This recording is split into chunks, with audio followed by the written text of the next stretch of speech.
Once upon a time, words began to vanish from the language of children. They disappeared so quietly. Will you stay here with me? Enter the wood with care, my love. It deals in things that are missing and things that are hidden. I don't know if there ever really is a right time. There's a wrong time, and it's never. You believe in magic, don't you? Am I dreaming? I see a whole world in your eyes. What's happening? The thing that you saw will continue to grow. So will you. How much does he know? I have to tell you something.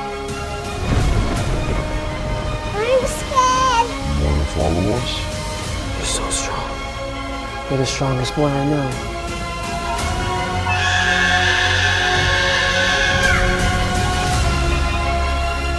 It's time for you to find your path.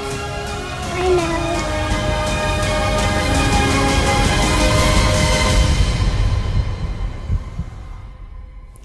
Where do we go when we die? Where do you think we go?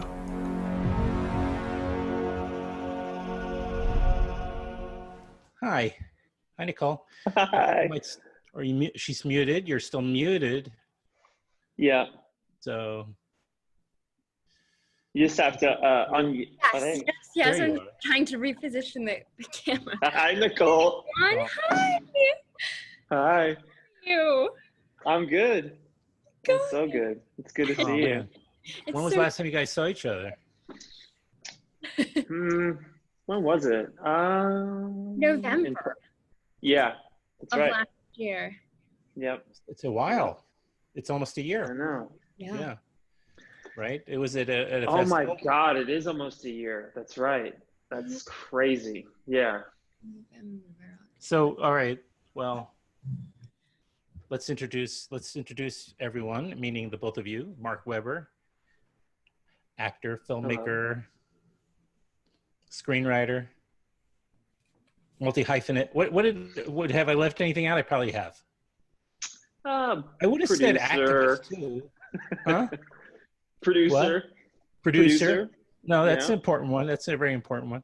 Mhm. And Nicole Elizabeth Berger, right? Yes. And you are an actor, model, and I know there's one more. Are you a musician or something? I'm a pianist. Yes. You I played are? classical piano for 11 years. Really? Mm-hmm. So where do you perform typically? Well, Or do you not typically perform? well, Maybe not don't. at the moment. Everything's been postponed. I understand that. Yeah. But I started playing the piano when I was 6. Wow. My mother is a classically trained violinist, so she brought a wonderful sense of music to our family from a very young age.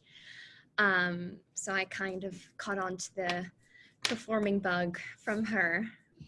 Beautiful singer as well too. Nicole sings. Thank you. And you can sing as well. I do sing, yes. Well, now what style are we talking? I enjoy Broadway, especially. Okay. All right. Let's see. Sing something from Carousel. Go. Or Wicked or whatever you want. Well, did you? And last question. I know this is about Mark's the Place of No Words. Last time I was struggling. I don't know if you remember, Mark, but I was mercilessly struggling with the title, just botching it every opportunity. I don't know. That's right. Yeah. But I've gotten through that tick with much therapy. And Thank you. I appreciate it. I can now actually promote the film properly by using its correct title, The Place of No Words. And when you were just piano, I assume because your mom, you said, was a violinist, I assume you mean you play classical piano. Yes. Although have you been able to figure out like show tunes or the song book, as it were, in order to accompany yourself if you wanted to sing a show, like one of the show tunes? Yeah, for sure. I don't usually accompany myself on the piano just because I prefer the classics. I gotcha. But I have, yeah. Okay. Well, I won't be surprised in a couple of years when things have normalized as far as musical theater again, and we can go see musical theater, whether on Broadway or elsewhere, that you may be in a cast of one of those musicals. I hope. Fingers crossed. Yeah, seriously. Thank you. Sure. And you live where? Where are you located or based? We're currently based in New York, but we spend time on the West Coast as well. Sure. Oh, so you're in New York. Okay, very good. And Mark, are you in currently here in the States? No, I'm in Wales. Okay. I'm in Wales. Yeah. So it's let's see. Is it about 5 o'clock? What is it? Four? Yep, it's 4. It's 4 o'clock here. Yep. Where are you right? You're in New York right now, right, Adam? I am in New York State. Yep. Typically, Okay. I was living in New York City. Last time I saw you, I was a resident of New York City, but that is no longer the case. I'm now living in the beautiful Hudson Valley. Oh, cool. Just about 100 miles north of New York, due north. I'm right like seconds or minutes from the Hudson River. Cool. That's great. Get me out of here. I can't stand it. I got to get back. I can't do it. I can't do it anymore. What did I do? Nature. Flash. Nature's good. No, it's so great up here. And right now, as you know, it's like just spectacular with the the foliage and everything. It's really beautiful. So I'm really happy. Yeah. So, and I just saw, like, for instance, I'm sorry, just give me one more second. I promise we will make this about your movie, which will be, by the way, available October 23rd. Yeah. The masses. But I went to the drive-in at Woodstock Film Festival, at the Woodstock Film Festival, which takes place up in this area, Nicole, just as a FYI for you one day, if you get up here. And I went to see Josh Leonard's new movie at a drive-in. That was a lot of fun. I saw that on social media. Yeah. And that's so awesome. I really want to see that movie. Because Josh and Jess, we all made a movie together called The Lie. And so I'm super keen to see that. And then also, it's crazy. Me and Nicole are about to play 2 drive-ins ourselves. Oh, so do tell. Yeah. That's a nice segue. Very well done. Thank you. To be the host. You like how I said that? I clearly don't know what I'm doing, so you should host this segment. I'm asking about classical music and show tunes but I'm curious about Nicole. Anyway, go ahead. Talk about the drive-ins. Yeah, so Nicole and I were premiering the film in LA in the parking lot of the Palladium in Hollywood, pop-up drive-in. And then also we're doing a drive-in on the fairgrounds in West Palm Beach. In West Florida. Palm Beach? Yep. On Okeechobee Boulevard? I've never been to West Palm. Nicole grew up going there. My grandparents lived in Century Village, which is like the original retirement community.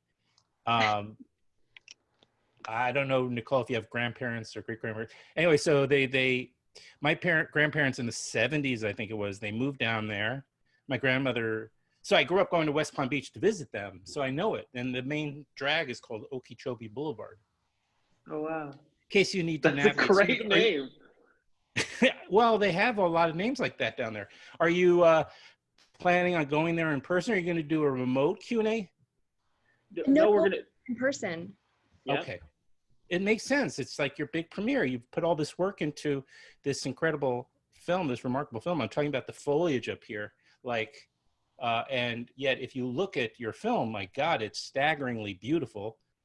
And give a shout out to the cinematographer. I know it's Patrice Lucien Cochette. Oh, Patrice Lucien Cossette? Yeah. Oh, very good. Okay. Well, why didn't we get Patrice on here? That's my question. We should get Patrice on here as well. You should get Patrice on here at some point. He is the best. I will. Now it was shot, I'm gonna guess, in I don't want to guess. We talked about it last time. So did you shoot this in Wales? Yeah, which is why it's pretty crazy to be sitting in Wales here while reminiscing on the film and actively promoting the film and thinking about it, and being just a few hours away from so many of our locations. So how did you guys connect then? Because it sounds like it typically for something that wasn't of an enormous Hollywood budget, and your films, you are known, we know that your films are very DIY, Mark, that these are your productions. This is maybe your 5th DIY film or something? It is, yeah. And we, oh no, I was Nicole and I, right as I had finished the script, we met on a film called Clover. Oh, okay. And we both were acting in that film, and I was like, oh my God, this is amazing. Because what's been great for me throughout my career is being able to work as an actor and have met so many amazing performers along the way. And it's like, oh my God, this is amazing. I have a part that is perfect for tailor-made. You. Yeah. Yeah. And we went from making that film together kind of right directly into making this film, which was really extra special as well too, you know. Yeah, no, Nicole, you're really perfect in that role. As a matter of fact, whenever I hear the word gossamer, I'm going to think of you forever. And I, hear that word all the time, so you'll be in my thoughts. How did you explain the role? And then it was probably exciting, the opportunity to go to Wales, right? It was incredibly exciting. As Mark said, we worked together previously on a film called Clover. And one day while we were filming, he pulled me aside and asked if I would be interested in playing a guardian angel in his upcoming fantasy reality film, which was set to film in Snowdonia, Wales, of all places, which kind of sounds like a magical destination in its title.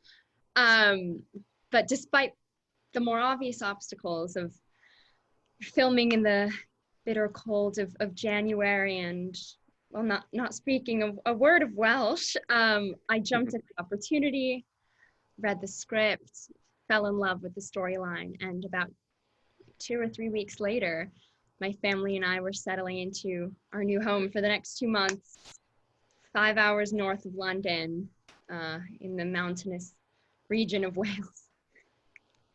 It's only 5 hours? Yeah, 5, I believe. Like a drive, you mean?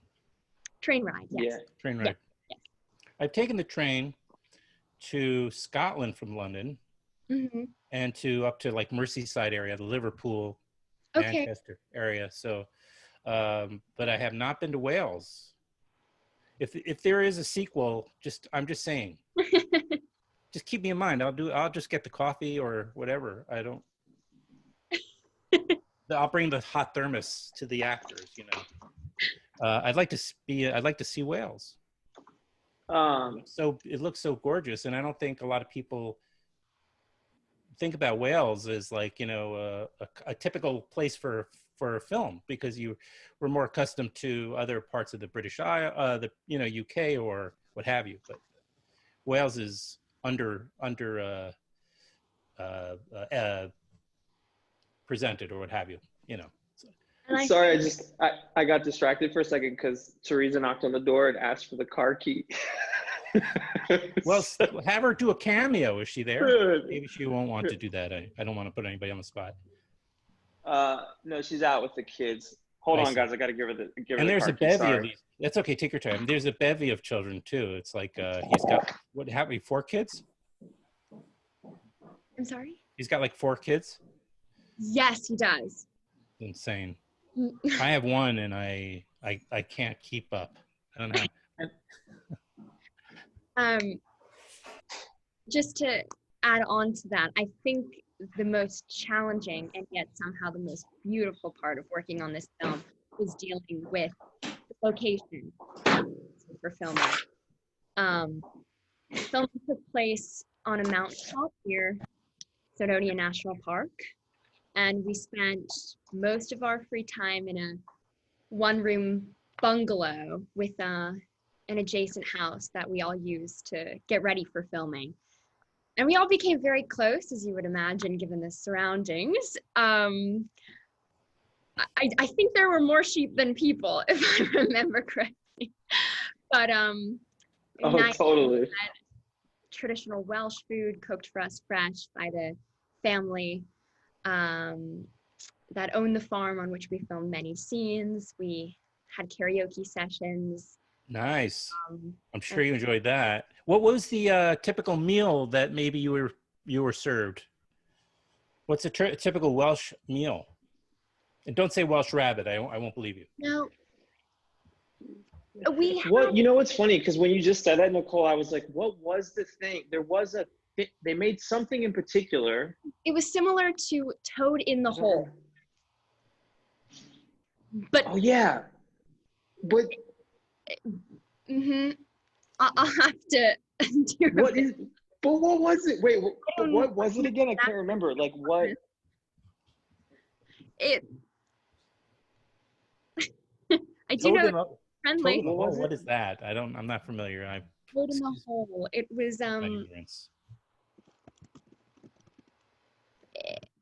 don't be looking it up now. Oh, it was like a pastry thing.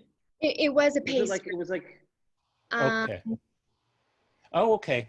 Like but like a savory. Savory, yes. Yeah, okay. Yeah, exactly. Okay. Yeah, that sounds like Welsh rabbit too. I think Welsh rabbit. I could be wrong. And gravy, I believe. Yeah, that does sound like a Welsh meal. Well, that's good that you had the local sort of cooking. That's exciting. Sure. And I had a lot of French fries too. Sure. Well. Yeah. Nothing wrong with that. Absolutely. And you had to, you are playing a sort of a hardy, or at least in certain sequences, right? You're a hardy warrior type. So it's important to keep the weight up. You can't be frail and survive those Welsh winters, No, lots of potatoes. And the film, the story pivots between not only, well, I think reality and fantasy. So we're talking kind of about the fantasy sequences there, right?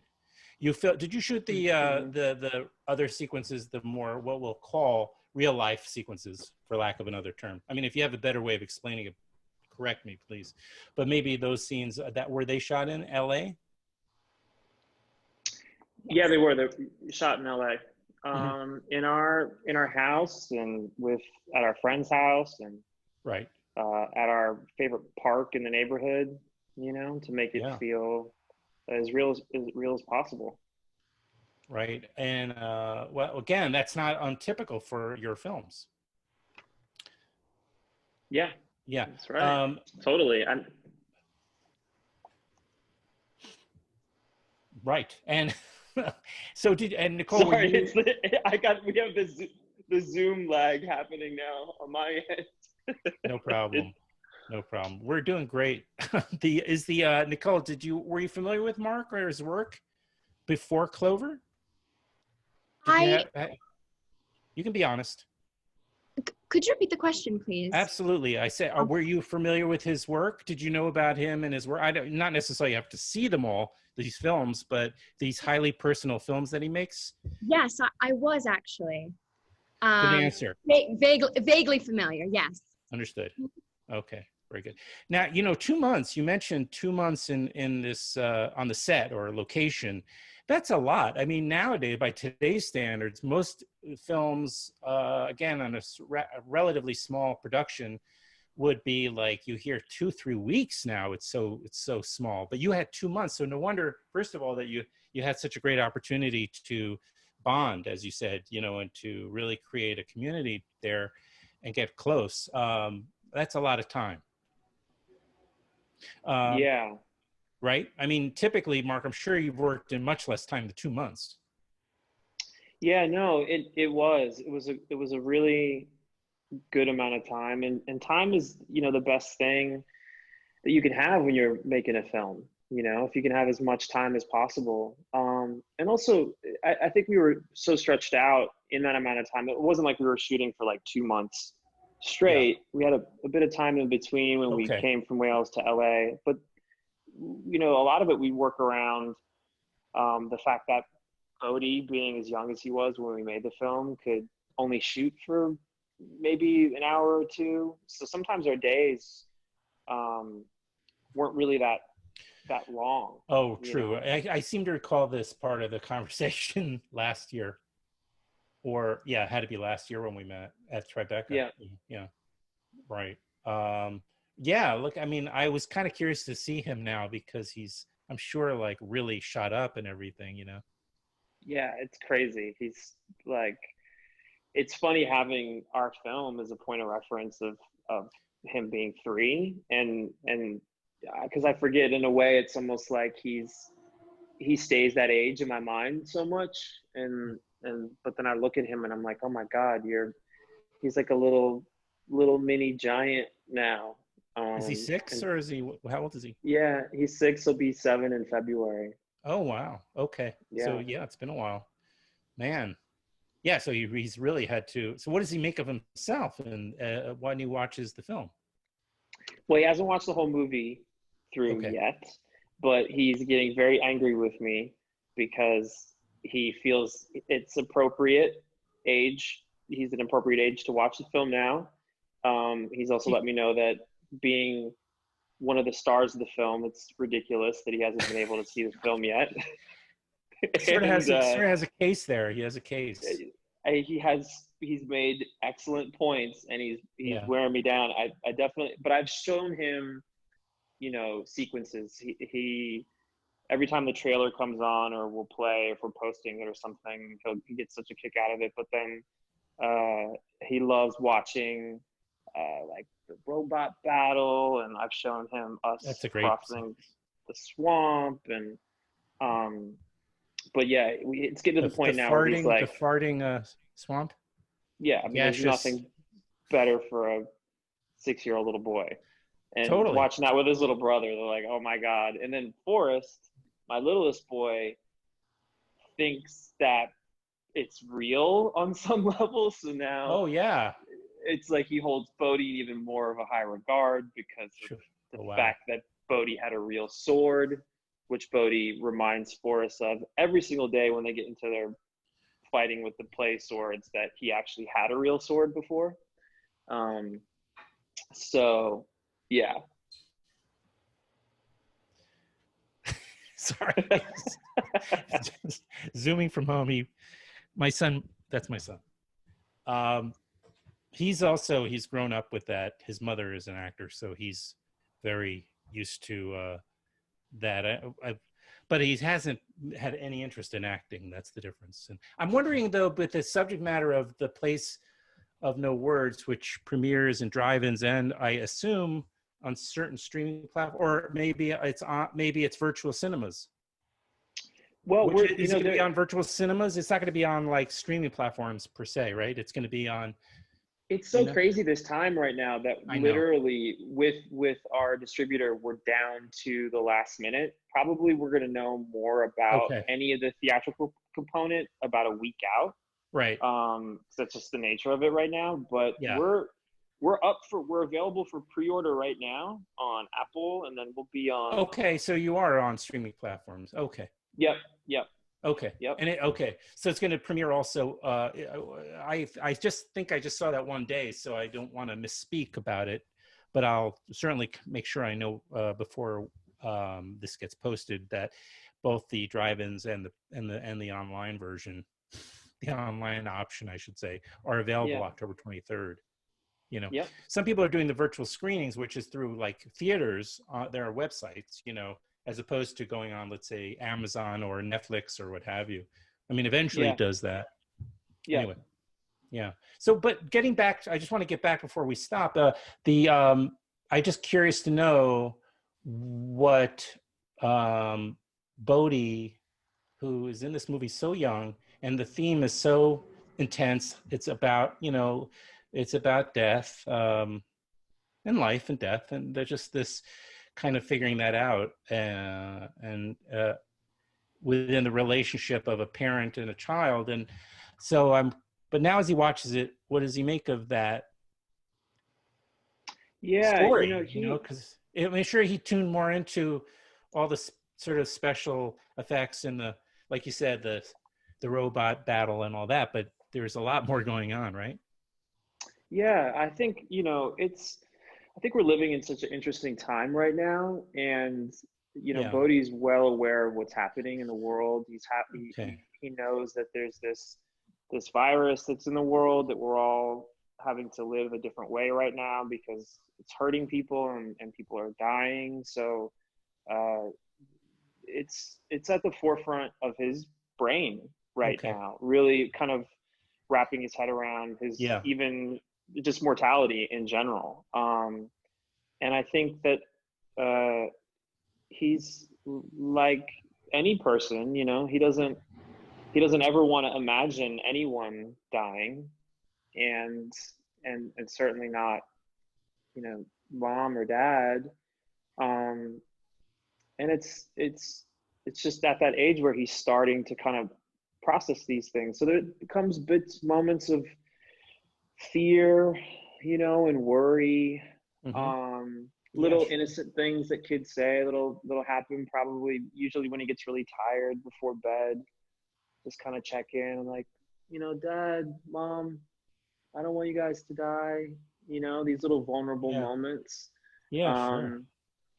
And I've explained to him that, me and Mom and Nicole and you, we all made this movie to help with those feelings that you might be feeling right now. That feeling that you feel a little pit in your belly, or your heart starts racing, or you start to get afraid and you start to get worried. We all made this film together to help with those feelings. And so he has a sense of pride, and he feels happy to be a part of something that's attempting to help with those feelings. He sounds like a very special kid too, just very special. I lucked out being able to make a movie with my friend Nicole, my little boy, and my wife. It was a dream. But sorry, Nicole, you're about to say something. Oh, I was just going to add that Bodhi is an incredibly smart and eloquent young actor. It was amazing how he was able to deliver his lines and fully immerse himself in the role. And I feel like the film has even more relevance in today's COVID-19 world, where so many people are facing a multitude of challenges and having these difficult but necessary conversations with each other and their children. And while there's no timetable for grief, that hollow feeling of emptiness is shared through the innocent eyes of a toddler who grapples with concepts that are really difficult to deal with at any age. And he does so with this childlike sense of wonderment. And I think the film manages to convey a strangely optimistic and freeing image of death without questioning about the afterlife. Well, that was beautiful. I'm about to cry. That was very eloquent, really, really eloquent. And Mark, what better ambassador for your film than Nicole? I know, it's amazing. You embody who you are in the film right now. With the way that you're explaining the film. That's really incredibly poignant. Yeah. Well, I hope everybody that lives near the drive-ins, any of these drive-ins, but you'll be in, again, we'll say you'll be in at the Palladium in Los Angeles. There's going to be a pop-up, which means they set up a screen and they'll have it set up to maybe a certain number of cars, capacity, so it's safe. You tune in your radio at a certain frequency so you can listen right in your car.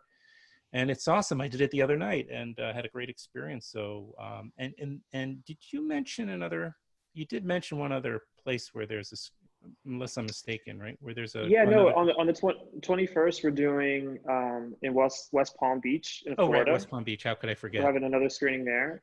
And then also too, it's pre-order it right now. And because also too, when you're an independent film like us, if people pre-order the film, we get a better shot at better placement, cutting through and sure stands out, and people maybe think, oh, let me check this thing out. So that's sort of on another level works for podcasts as well. Just saying. Yeah. There you go. There's quite a population now. So when I started this, it wasn't quite so populated is the word, and now it's like when I started, I was trying to get some advice, and I had to really kind of work hard at finding somebody who was doing a podcast through just my connections, and just to figure out certain things about on the technical side of how you do this thing, on your own. Now I could just walk to the closest neighbor and interrupt them while they're doing their podcast, and they're, right. because everybody is doing a podcast, just about. Anyway, it's a beautiful film, and I think we're going to just take a clip from what the way Nicole just articulated it, and use that to describe the film, The Place with No Words.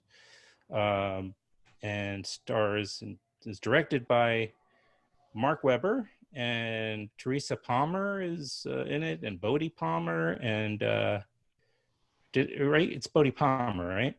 Yep. Okay. Nicole Elizabeth Berger, and name a few of the other actors in there. We got Eric Olson, Sarah Wright Olson, and Phoebe Tonkin. Very good. And again, it's shot by Patrice